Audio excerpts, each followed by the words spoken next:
abo baatulumba nga 15 nga 13 baleeta drone balina drone zaabwe zitambulira mu bbanga wano balina n'ennyonyi ya poliisi eyitaayitamu naye nga 15 baatuggalira era bw'okkirira ku geeti yaffe ya compound wali tulina compound 2 naye tulina geeti emu etwawulamu mu compound eri endala bajja ne bateekawo ebijjegere Sheriff bikyaliko ne bakutula kufulu y'akageeti ke tuyingirirako ewa neighbor ne bamenya waya zaffe ez'amasannyalaze ezikola security ne Ssekanyolya ne bamukutula kati 16 ekiro baatulumba baleeta amadaala era nina obutambi kuba sikyalina gwe nkola nange mbalaba nga bwe bandaba ne bajja ne balinya wali ne balinya wano ne balinya eno n'eno kuba bajja n'amadaala ga mirundi mingi bonna ne balinya at once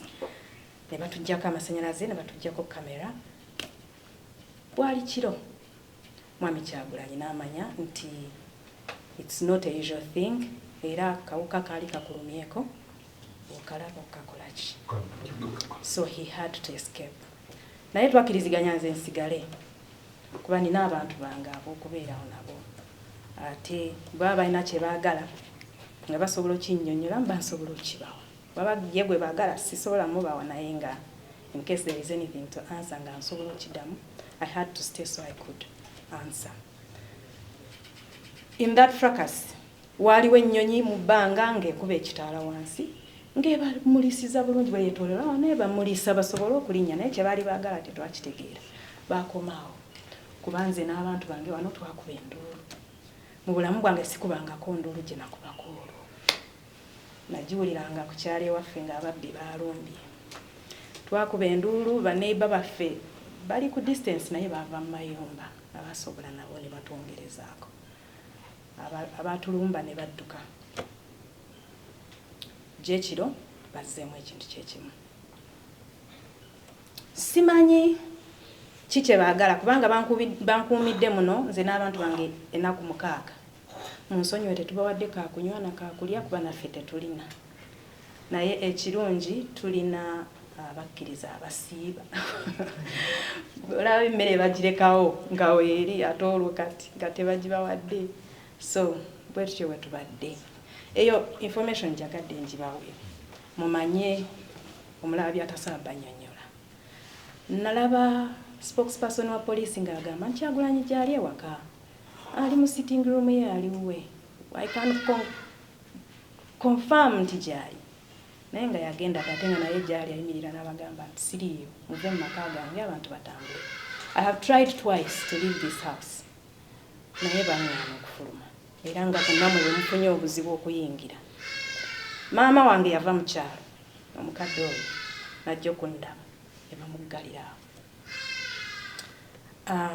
nina emikwano bagezezaako okujja tebasobodde ne bannamawulire babagobye emirundi egiwera ndowooza nabo bakimanyi essimu yange ebeerako lwe baagadde balina drones ze batambuza ekiro ne zeetoololako zirina sound eremesa otulo bamakinga sure emisana tetwebaka n'ekiro tetwebaka kuba balina bu drone obuna sound enyiiza nti okwebakako olina kwambala airpods mu matu osobola okwebaka naye ate tosobola kwebaka kubanga obo amatu gaba bweru ng'olinze ddi lwe bagenda okumenya bayingire eriyo n'oyo atusulako simanyi kyayagaza bintu bya mwami wange sigenda kubyogera kubanga singa mbadde njogera Lunyankole nandibyogedde abaganda babikkirira nnyo CDF w'eggwanga CDF w'eggwanga lino mutabani wa Museveni Muhoozi yasuze agamba he wants my husband's testicles. Muhoozi has his own testicles. Why does he need my husband's testicles? He has threatened several times to kill him. That's one of the reasons why he is on the run. I do not know what the Interreligious Council can do to bring some sanity. Kubanga tugezezaako nga side yaffe okukuuma obuntu bulamu naye wetutuuse ebintu ebimu tosobola kumala nga bibikkirira kuba waliwo wekituuka nekittukka nga tokyasobola kumala gakimira. We had an election. During the election we had people killed. During the election we had people imprisoned. Twebaza nnyo Interreligious Council yavaayo n'ebyogerako. Eyo statement twagiraba era tugisiima mwebali. Naye si buli kimu nti kyogerwako. Era nga bw'ogambye nti mubyogeranga bwe mubirabye ebimu bijja leeti ne mubyogerako leeti. Naye mbadde nsaba twongere okutunula ennyo ku sayidi y'abanyigirizibwa. Excuse me, can we ask the press to get out a little bit? You are the one who brought them. You can ask them. We want to give us some time to let you again. We got most of the things that we wanted. Kindly, please. Nga 16 ekiro yasobola okutoloka. Abo abasajja bemusanze sikiwa nti mubasanzeeko kubanga mbakutte ku kamera nga bazingako ebyabwe nga bategedde nti mujja. Njagala balaga akatambi tegedde nti mujja nkawaani.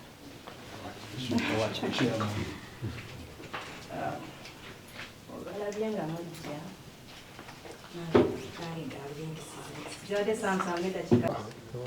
abakulembeze abavunaanyizibwa ebyenzikiriza ekibiina kyaffe ekiyitibwa Interreligious Council of Uganda, omulimu gwaffe gwa kisumba okusanyukira wamu n'abasanyuka, okunakuwalira wamu n'abanakuwala, okukomyawo abakooye n'abawabe, ate era n'abantu abeetaaga ekisa kya Katonda. Gwe mulimu gwaffe kubanga twetaaga Uganda etya Katonda, Uganda ey'abantu abasomye, Uganda ey'abantu abalamu, Uganda ey'abantu abalina eddembe, Uganda ey'abantu abasobola okweyimirizaawo nga balina emmere ne ssente, Uganda ey'abantu abatambulira awamu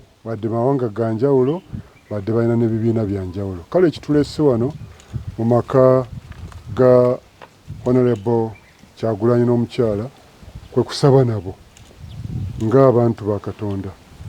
Ate tubadde tuwulira ono taliiwo nalidda ntugamba ffe tulina okugenda okusaba nabo. Era ekyo tukimaze wano ne munnaffe atwaniriza bulungi mukyala Kyagulanyi janguko wano. Ne mukyala Kyagulanyi ono tumusanzeewo wano era n'atwaniriza bulungi. Bano bonna nga woolaba bantu banzikiriza za njawulo n'oli mufuti. Ffenna tuzze kusabira maka gano. Si gano gokka, tusabira amaka gonna kubanga gano maka era bano nabo bakristaayo tuzze okubalaba ng'abantu ba Katonda. Era wano tusinza n'okugamba bannange nti twongere buli muntu okussaamu munne ekitiibwa, buli muntu okwagala munne, ate era wadde waliwo ebibiina ebyenjawulo n'amawanga ag'enjawulo naye tuli mu Uganda okwagalana kwongera okubeerawo. We have come here as of Interreligious Council of Uganda, which is very, very important to ensure that we have the Uganda we want. This is a God-fearing country, a educated country, a healthy country, harmonious country, prosperous country, peaceful country. This is the Uganda we want. And the reason why we are here is because we've gone through elections, and our work, like the Bible says, rejoice with those who are rejoicing, but also you should mourn with those who are mourning, and comfort those who need comfort, and also bring those who are tired, and also lift those. So it's our responsibility as religious here to ensure that there is always pastoral work done to everyone. And now we are here because of the pastoral work, and we are visiting Honorable Kyagulanyi's home and his family, to pray with them, and we have been received by his wife. So this is actually our message. Let us ensure that despite our different ideologies, despite our different political parties, our different tribes, we remain as Ugandans. And we should always look for things that can bring us together and bring unity, stability and peace amongst ourselves.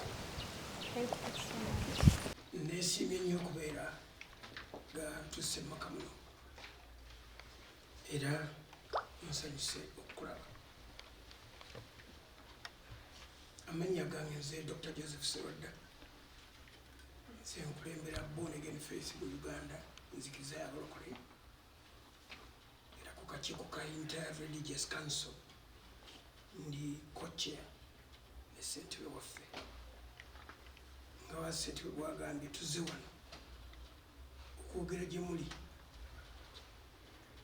ebigambo ebibagumya ebibazzaamu amaanyi ate n'okubalaga nti tuyimiridde nammwe ngera bwe tuyimiridde n'abalala bonna n'okubassaamu ekitiibwa nga tugamba nti omulimu gwe mwakoze gwabadde mu ggwanga lyonna wadde byavuddemu byebyo naye ffe tetugaya kintu na kimu kye mwakoze era n'okusabira famire eno mwe mwennyini gwe n'omwami n'okusabira abaana omulembe ogugenda